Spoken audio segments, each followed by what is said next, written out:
Ooh, that's what I call a sexy shutter sound. Hey guys, what's up? Welcome back to the channel. Today I want to make a little different video than usually. Today I want to talk about the gear that I'm using, and I'm talking about like digital cameras and film cameras. And here comes the first camera I want to show you.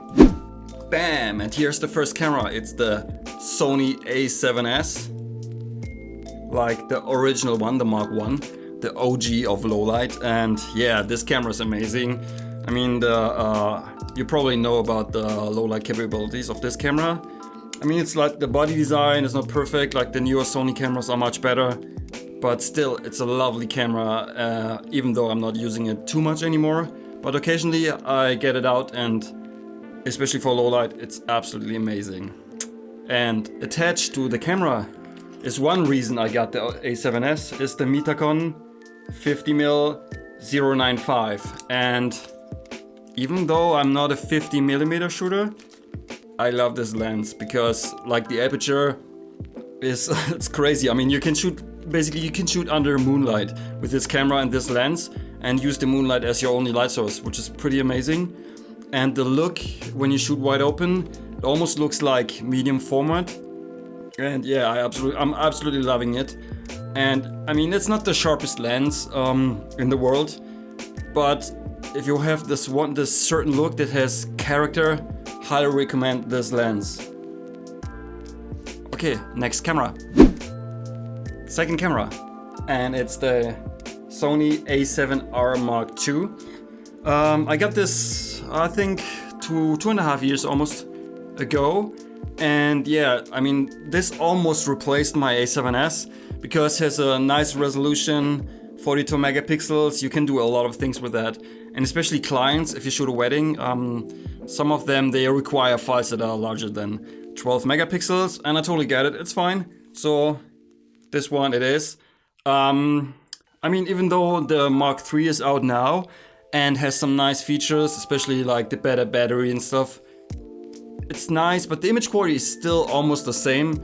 So I think I would stick with this one because it still works pretty nicely. And attached to the camera is the Zeiss, the 55-1.8, which is a lovely lens. I absolutely like this lens. I mean, if I need to autofocus, I use this one. Like the Metacon is an amazing lens, but it has no autofocus, and sometimes autofocus makes sense. So the Zeiss, and also it's a lot sharper than the Metacon. Even if you shoot it wide open, it's pretty sharp. It's lightweight, a lovely lens. I'm absolutely liking this combination. Okay, next camera. The next camera is obviously the Leica Q. Even though I'm not featuring this camera too much anymore on my channel, but it's still my favorite digital camera I ever bought. And I'm still using it on the streets, and if I shoot a wedding, I use this quite a lot. I mean, I have this camera since day one it was announced, and yeah, I mean, what can I say? It's amazing, I'm still liking it. Okay, last but not least, it's the camera that is filming me right now, and that is the Panasonic Gh4. I bought this camera like 2 months after it came out last year. And what can I say? It's absolutely amazing. The video quality is top notch. It's not perfect in low light, but I don't care too much because if I want to shoot low light, I have the A7s or even the A7R II. If you shoot it in crop mode, it's pretty nice in low light. So that's not one of my concerns. The only thing I didn't like too much about it is because I bought it in a kit with a kit lens. It was a more cheapo kit lens. I didn't like it too much, so I just recently got the Panasonic 8-18 2.8 to f4, and it's an amazing lens. And in the future, I will film probably most of my videos with this combination. Okay, on to the next camera. Okay, guys, and here's the camera. Actually, it's a lens. It's the 85 1.4 G Master that I'm using with my Sony cameras, and for portraits and stuff like that, it's amazing. I mean, what can I say? The lens is super sharp, even wide open. It's a little heavy and the autofocus is not the fastest, but the image quality is amazing. It's absolutely amazing. And yeah, that's my go-to lens for portraits. And there's another lens I'm using for my Sonys I want to show you now. So, and another lens that I'm really enjoying shooting on my Sonys is this guy here. It's the Voigtlander 21 1.8. It's a lovely lens, wide angle, fast aperture. Who doesn't love that? And I'm using this Voigtlander close focus adapter to attach it to my Sonys. It's also a benefit of the Sony cameras that you can almost attach any lens. So that's really nice. And this guy, highly recommended. I mean, it's not too big. It's a little heavy, but the build quality is outstanding and the images you can get out of this are worth it, totally worth it. Okay guys, on to the next camera.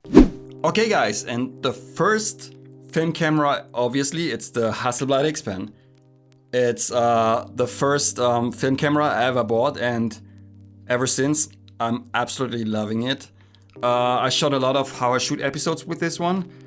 I think maybe roughly 10 or something, but correct me if I'm wrong. Yeah, if you haven't seen them, check them out. I will link one up there. And yeah, this camera is amazing. Like the cinematic look of the images is outstanding. But this camera doesn't work all the time, and for this I have something else.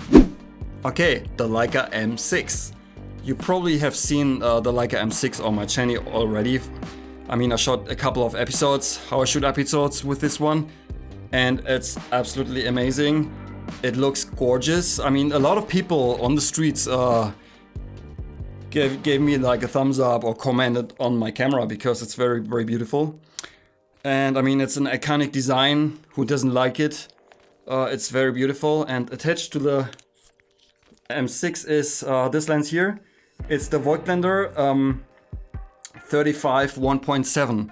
It's an amazing lens. It's very sharp. The only thing it's missing, it's a focusing tab. And I have no idea why they did it. Because in other lenses they have it, but not here.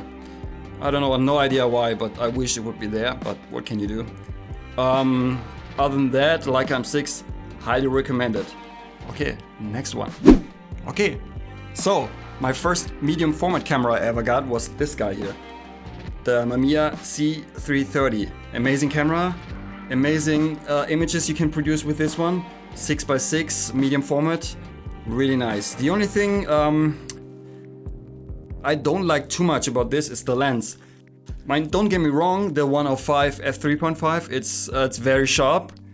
It's like the image quality is outstanding, but for me personally, it's a little too long. I would prefer like a little shorter focal length, like an 80 maybe. So maybe I should switch this lens for an 80mm 2.8. But maybe there's another reason I don't have to do that. I better show you now.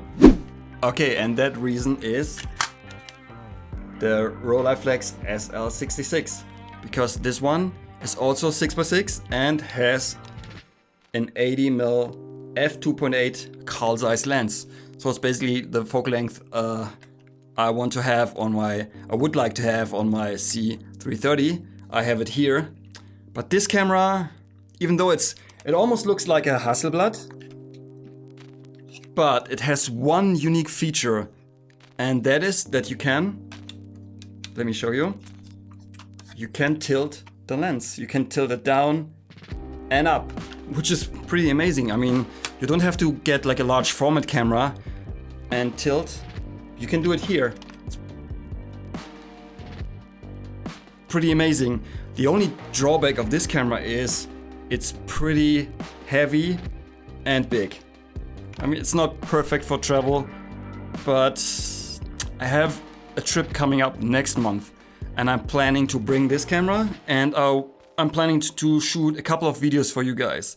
I have some Velvia 50 coming in, and I will also shoot a couple rolls of Kodak Vision 3, 50D and 500D in 120. Yeah, you heard it right, in 120. I'm going to shoot them with this camera, and stay tuned for the videos.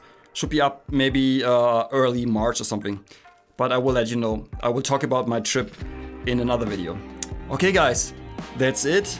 If you liked the video, give it a thumbs up as always. Subscribe to my channel, and by the way, how do you like my new setup here? I try to do some little sound dampening so that there's less echo and the sound is nicer. And the lighting, I'm not sure. What do you think? Let me know in the comments. Okay, until next time, auf Wiedersehen.